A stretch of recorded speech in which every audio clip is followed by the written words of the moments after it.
Welcome to the day at Indy for Wednesday, May 15th. I'm sitting across from the extra awesome Katie Hargitt. How are you? Wow, I'm going to come on here more often for a little extra confidence boost. Well, we're setting it high. If you disappoint, we might downgrade that. Folks already know I'm at the just absolute gutter. I'll try to impress. Want to say thank you as always to our awesome partners at Cooper Tires. You know a lot about Cooper Tires. They are good people. Supporting the road to Indy. Long Appreciate term, their support. Yes, you bringing Indy lights and general road to Indiness to the world on those Cooper Tires. Also our friends at the Justice Brothers, celebrating my 21st year friendship with Ed Justice Jr. and the Justice Brothers family. Your friendship can drink. Well, there's great stuff going on there. Also our friends at Toronto Motorsports, who they cartoonified me a couple years ago. They cartoonified you. We live in a Roger Warwick art, TorontoMotorsports.com t-shirt, sticker, whatever world. Hey, that's a fun world to be part of. I honestly, and I realize we're going to talk about the day at Indy. You didn't listen to me, tune in to listen to me blabber on, but they've just kind of become my brand identity. Yeah. I wish I could say that I had some master plan. It was just like, oh, hey, there's my fat butt, a little cartoon of me running. Well, if people check out on social media, the setup you got for the month of May, it's all of their cartoons. It's pretty cool. It's a little extra. My wife tells me. I need to bring you one of me, though. You do. We can put it right over the Robin Miller, Connor Daly one. The heck with those guys. Yesterday's news, Katie. So we have second day of running here, getting ready for what I think is going to be a fraught, pressure-filled weekend. What's a really good way to make sure that qualifying, which is already going to send 3 people home, gets even more intense? Let's have a couple cars crash on Wednesday. When I was thinking about what we were going to talk about today, that's the one thing that came to mind the most, is you had a 2-time Formula One world champion crash and a rookie crash. And what I'm hearing a lot is that guys are having trouble driving behind someone, driving in dirty air. The nose just kind of tends to take off, and that's what happened to both Felix and Fernando today. So that obviously, the nose taking off in dirty air won't be a problem in qualifying, but it happened several times last year during the race, so it's something to pay attention to. Just finished recording the little daily hamburger and french fry show video with our pal Sebastian Bourdais for Racer.com, and Seb just had the most prescient comments of, we've seen a lot of running in packs so far, Katie, and there's one dynamic, and hopefully those listening here will really watch tomorrow and the rest of practice. If there is a pack of, let's just say, 6 cars, the dynamic has been so far, the first 2 cars can play, pass one another back and forth. If you're third in line, fourth in line, not really going to be a part of that party, which we'd hoped with some of these minor downforce addition options created just for this year, all done in reaction to last year where, boy, there wasn't a whole lot of passing going on. Had hoped it would have made things a little easier for everyone in the pack, but we really are seeing that in terms of aero, wake, and et cetera, first 2 cars on the line can play, but if you're third and fourth, you can pull out, but you're not really going to get anywhere. So Seb said that was his issue, and funnily enough, we were talking about that on pit lane during the session when he was waiting for his car to come back, Katie, and we're just sitting up there, sitting on pit lane, watching the big screen, and he's like, look. And so we're watching whomever it was in second place go by first. Yay, big pass. Those in third, fourth, and fifth just sit there like, all right, well, this is kind of boring. We can't do much. And so it's just interesting to sit there with the driver saying, I just felt that, but hey, now you take a look. And we were just spotting all kinds of trains going around and same dynamic. So at least so far, sounds like you really want to be the first or second car in whatever pack. If we're talking about the final lap of the race coming out of turn 4. You want to be in second. P2, yes. So it's the battle for P2. Let's go back, though, Katie, to what we saw today with the 2 crashes, because I think one in particular concerns me. So yesterday we had Connor Daly on. Some folks had asked about McLaren. Hey, first day, not so smooth. Even at the test, definitely not smooth. Throwing that thing into the wall, unintentionally, of course, but getting that thing into the wall an hour and 45 minutes into a 7-hour practice session. Didn't have a super strong opening day. Second day, lost more than 5 hours of running. Coming back tomorrow, at least for me, it almost feels like, boy, I'm scared how far behind they might be, knowing that qualifying is going to be here very soon. What's your thoughts on where we should gauge the sense of concern for Fernando Alonso fans? I've been thinking about this one a lot today, too, because there's several things that come to mind. First of all, they're facing a lot of growing pains, right? You have to remember when they came a few years ago, they had all that support from the Andretti Autosport team. And when you think about that team and just the powerhouse they are, winning the last 2 of the 3 Indy 500s, there was just so much technology and so much information for them to be able to absorb. Now, although they do have that support from Carlin is also a fairly new team to the Indianapolis 500. So they're still trying to learn so much themselves while sharing that information with Fernando. Another thing that comes to mind is this is a different car. When I talked to Fernando when he got out of medical, he said it just got all this understeer that I wasn't expecting. Yeah. And because he hasn't raced in traffic in this car, of course he can't expect how much understeer is going to happen when he's in traffic. Different aero kit from what he had in 2017. And he completely admitted, that's my mistake, which shows a lot of maturity, of course, and the kind of driver he is that he completely admitted, that was my mistake, and I've got to go back and figure out how to be better prepared for that particular feeling. And he's going to feel it a lot if he makes the race. But in terms of concern, there's a lot of really smart people over at the McLaren team. I have to give him some props, because when I was explaining who Anton Julian was, his crew chief, during the test, I related him to Blair Julian, his brother, who is the crew chief for Scott Dixon. But Anton is successful in his own right, and he is the crew chief over on that car, and a very talented guy, and a lot of smart brains on the engineering side too. So I'm not worried about them making the race. Okay. Are you? I think we're going to be surprised where they qualify. I think it's going to be closer to the brink than... Oh, I'm not saying it's not going to be on the brink. Understood. I just think... I don't think there's others that I'm more worried about. I think we've seen so far the folks coming into the month of May where we said, boy, of the 3 that we know are going to go home, I think just about everyone said Ben Hanley and the Dragon Speed team, easy to identify, not because we disrespect them. It's their first everything. Yesterday... Talk about learning on the fly. At 1 o'clock, they turned their first ever lap at Indianapolis with the team, the car, the driver. We've seen, obviously, they have the most speed to find. So, sure. Not a surprise. We obviously hope. We love the David versus Goliath story, so we hope they're going to find speed. Nobody would be surprised if they don't make the show, though.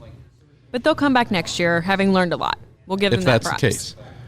I think everyone also identified the Clausen Marshall Racing team as well. Another team that's learning on the fly, right? Amazing story, doing amazing things with a driven to save lives. Again, there's so many positive aspects to it. Brand new everything. No real technical alliance. Pippa didn't make the show last year as well. So there's concern that could be the second one we're looking at. It's definitely on the radar. That third one, though, that's where I'm not exactly James sure Davison yet. not on your radar? That kid has some, well, first of all, he's mental. We love him for that. He's from Australia, which is already a strike. He's gutsy. Remember when he stepped into Bourdais' road course car a few years ago, and look what he did with that. Head case. I'm not saying it's him. I think it's the whole enterprise that also Bird Racing is learning. We've got so many teams, and I'm so thankful that we have all these guys willing to take the risk to come to Indy. And, a flashback to the old days, but it's a huge learning curve. Outside of the 2 primary coin cars, if we're just going off of last year, getting beyond the 2 primary cars, we didn't see a lot of depth or strength. So no doubt that there's some concerns there. I'll just say that there is maybe this is a Pruitt, you're an even bigger idiot moment, but looking at how hard things have gone for McLaren so far, and the fact that I don't care what their toe speed, what their toe speed might be. They could be P1 with a 250 mile an hour lap. I don't care. We're strictly talking about 4 laps fast enough to get in. I think there's a reason to be concerned at this stage, at Wednesday evening. Do we think that they're going to get there so we remove that concern by Friday?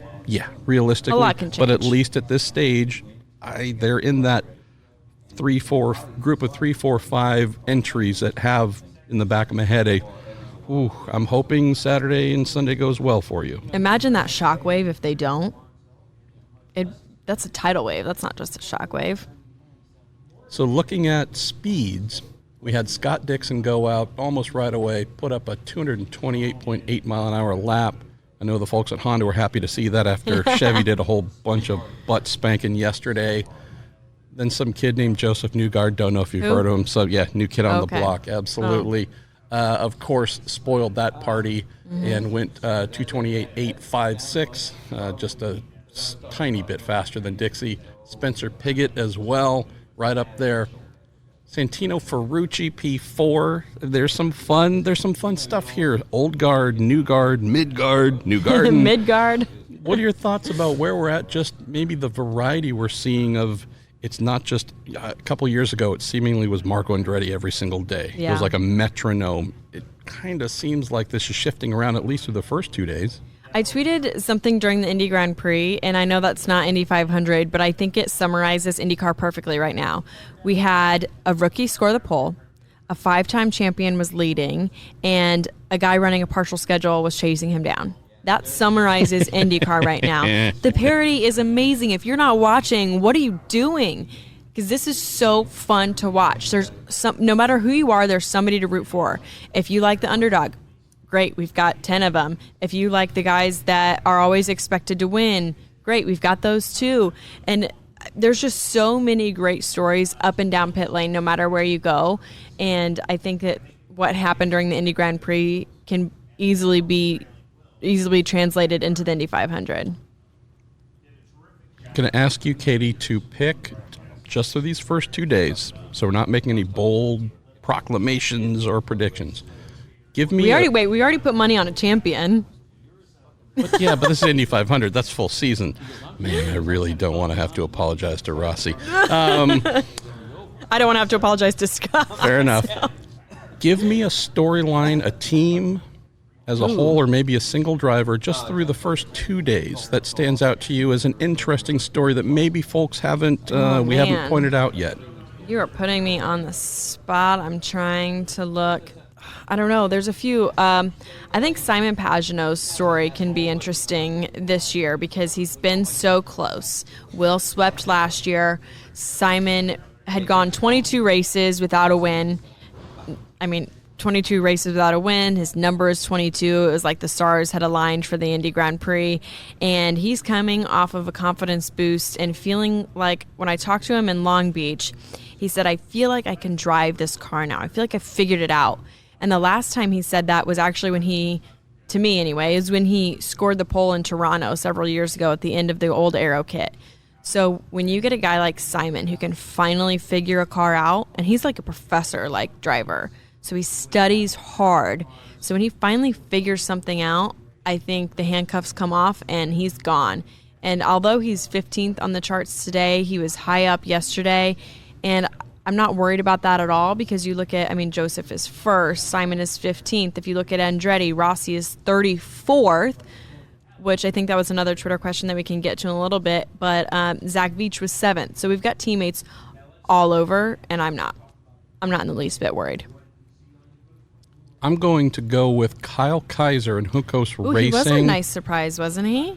Through 2 days, these guys, I know I wrote the story on Monday about them losing their primary sponsors. The cars sitting here looking like a plain wet pair of shoes. Did speak with Ricardo Juncos towards the end of the day, and he said, can't say who or what, but we're looking forward to rolling the car out soon because there are going to be some sponsor names on it. So it sounds like some good folks have reacted. But the thing we'd have to say, Katie, is in theory they would be reacting to performance. This isn't the sad team that's running in 35th and you can throw $5 at them and they're happy. Kyle Kaiser sitting there 11th overall, 15th on the fifth on the no-toe. Right? I saw that and I had to double check, and this is nothing against Kyle. It's just that they're a one-car team and still learning. So when I saw 5th, I'm like, wait a second, does this say 15th or 25th? I mean, I knew my eyes were bad, but I'm so excited for them. No technical alliance, one car team doing it on their own. This speaks to someone, and this is nothing negative about Kyle Kaiser whatsoever. His engineer, Tom Brown, whoa, right? Watch out. We talk about Sebastian Bourdais' engineer, Craig Hampson, is someone just renowned. Anybody would love to have him. Dave Faustino with Jeremy Will Power. Millis. Again, we can name, right? That's my engineer, who I would pick. We don't hear Tom Brown's name that often. Most of the work that he would have done where folks would have seen it in real big lights would have been more the kart champ car era. Tom Brown is a beast. So you take a veteran who's always been special on the speedways from an engineering standpoint, take a kid in 2017 Indy Lights champ Kyle Kaiser who has, 5, 6 IndyCar races under his, whatever it is. It's not many, but that kid has shown an aptitude on ovals. Hey, look, they're working on pennies here. We know Right. that. But with a very skilled engineer, clearly those Chevy motors are something to be admired. And someone of Tom Brown's experience and skill, plus Ricardo Juncos, as just every year has become the Indy 500's great American story. This American is just, dream. it's a beautiful combination of small group doing big things on almost no money whatsoever. That is a great story. Through 2 days, again, unless something strange happens, I can't see how this would be derailed heavily. They should be able to get into the show without any real concern. So, did have a couple of questions that came in for us, Katie. Just, I think, through our natural little gab fest, we kind of answered them. So, we'll say thank you to Henry Erbach and Henry Chapman. We have 2 Henrys who've sent in questions. Hello, so we kind Henrys. of covered those off. So there's a little thing. I don't know if you heard. There was this woman who put on this event recently. Oh. She looks and sounds a little bit like you. One of the other reasons I wanted to have you on today, other than it's always awesome to speak about IndyCar with you and to get your insights, the thing that I errantly last year called Feed the Female and then had to edit and fix. Feed in the us all. Yes, because women are hungry, I guess. I don't know. I'm stupid. I'm hungry. Fuel the Female. This is something that you launched last year. For those who don't know about the initiative, this isn't a plug. This is just talking about something that is important to you, to me, and I think many women in our general sphere of this sport. Just had a pretty amazing event. I'd love for you to just tell us about this because we need more of you in this sport. Not more of me. We need more Kate Gunlax and Kara Adams. But Fuel the Female, like you said, is an organization that we established last year, and we are 501c3 meant to empower girls to achieve a career in STEM through motorsports. That's our mission statement, and it's pretty simple. That mission statement kind of explains it all. We want more women in these STEM careers in motorsports. If you look up and down the NTT IndyCar Series paddock, we've got 8 women working full-time on the competition side of the sport. So when I say that, I mean directly affecting the performance of the car. 8.